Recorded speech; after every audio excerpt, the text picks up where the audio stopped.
This learning object is a production of Abu Dhabi Men's College, Center of Excellence for ICT and Learning Technology.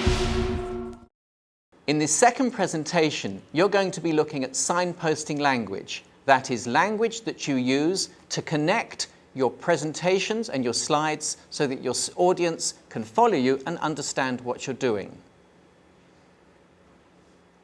Opening language. You can use phrases like to start or to start with, to begin or to begin with, or just first. When you are changing topics, you can use language like we have talked about A, now let's discuss, move on to, turn to, or talk about B. When you're finishing a PowerPoint presentation, in the conclusion, you can use language like to sum up or to conclude.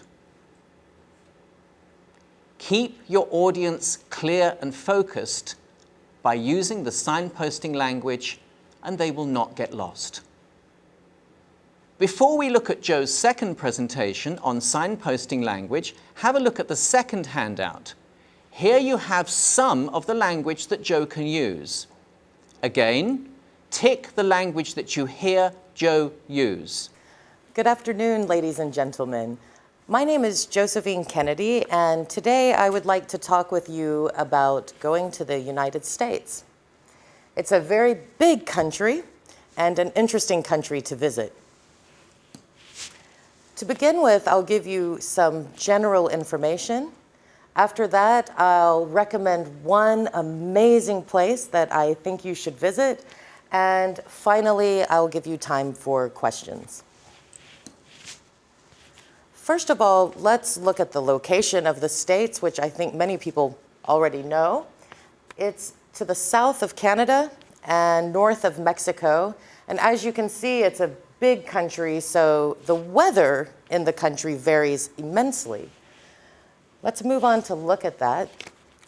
From this map, you can see that some of the coldest temperatures in the United States is in the northern region. And you can also see that it's still cold, even as you move further south in the winters around -10 degrees or so Celsius.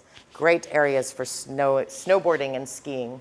The warmest temperatures you'll find in the southeast part of the United States.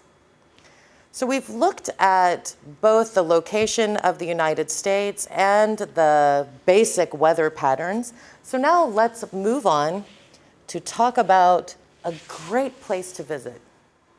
Now, there are many wonderful places that you can visit throughout the country, as you can see here.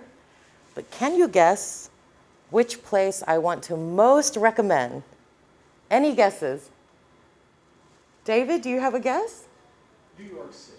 New York City, you are correct. New York City is one of the most amazing cities I have ever been to. First of all, you can go to the Statue of Liberty. Now, you've seen pictures of this and maybe even feel tired of it, but when you go there and climb all the way to the top, you get a brilliant view. I think the French made a stunning statue. So you can visit statues, you can visit famous sites, and you can also enjoy entertainment. You can go to Broadway in New York City and see some of the best musicals ever. Finally, you may like to enjoy a quiet time in the park. Central Park runs throughout the whole middle of New York City. You can visit the zoo, museums, go boating, go horse riding, take walks. You can do anything you like while visiting Central Park in New York City. So today we've looked at places that you can go. I've given you some general information about the location and weather. And now I'd like to ask if you have any questions. Any questions? No? What's the currency? The currency is the US dollar.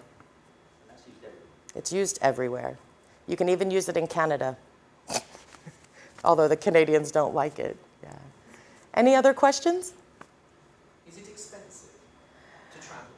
You know, traveling inside the city by taxi and subway is not very expensive, but the city itself is. It's very similar to Abu Dhabi, quite expensive. Unless you go to a diner, like cheap restaurants are great. They have good food. Any other questions? Thank you.